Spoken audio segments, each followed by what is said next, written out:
there's a novelty edge in pornography, like there is in so many quasi-addictive phenomena. Because novelty is a sexual kick, it has to stay novel, and that means that over time it's going to become more extreme. So that's not good. Well, so how do you resensitize yourself in some sense? Well, you stop.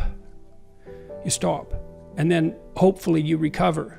And then you deprive yourself of that outlet, let's say. And you might say, well, is that absolutely necessary? And maybe there's nothing wrong with pornography. It's like, well, I don't know, man. Like, have you ever really met a guy who is proud of that? Like, you know what I mean? That makes him feel like, I'm the guy, man. I'm watching pornography and getting off. What a man. I don't believe anyone feels that. And to me, that's an indication that, yeah, we know. No, it's pretty cheap. It's cheap. It's easy.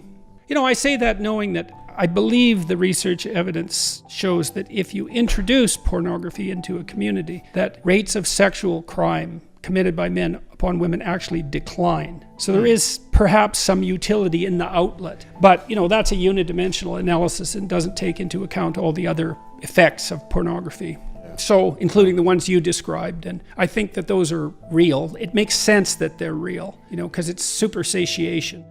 It's a non-trivial technological problem. It's now possible for young men to look at more beautiful nude women in one day than any man has ever seen, prior to 10 years ago, 20 years ago, than any man in history had ever seen.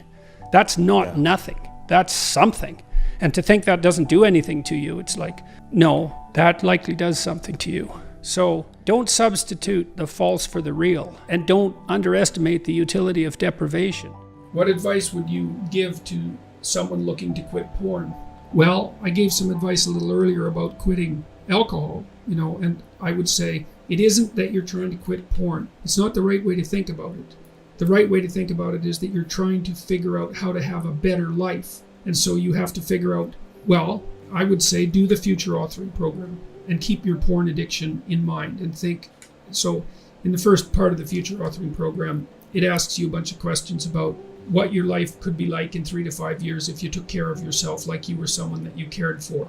Then it asks you questions about your friends and your family and your career and your time outside of work and your health and, the important dimensions of life. And it asks you to spend 20 minutes writing about how good your life could be in 3 to 5 years if you got your act together and did what was good for you. And then it asks you to write about the hell you could be in if you didn't. And so I would say you really need to do that, because porn isn't the issue. The issue is that you're not living your life the way you want to. And so you need a vision of life that's more compelling than the porn. And you need a counter vision too that frightens you, because otherwise porn is obviously extraordinarily gratifying in the short term, but you seem to be suffering from the medium to long-term consequences of its use. And so you need a story that you can tell yourself that's really deeply thought through about why this is not appropriate for you, how it's hurting you, and how it's minimizing you and perhaps making you embarrassed and ashamed and more socially isolated and all of that.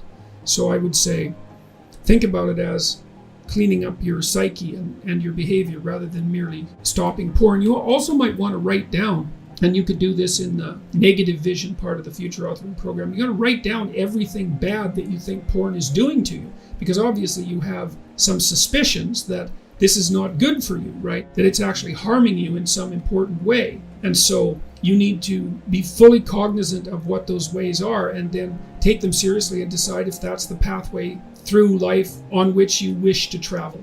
And then I would also say good luck to you. It's a very good idea to identify one of your weaknesses and work on it. You can strengthen yourself substantially by doing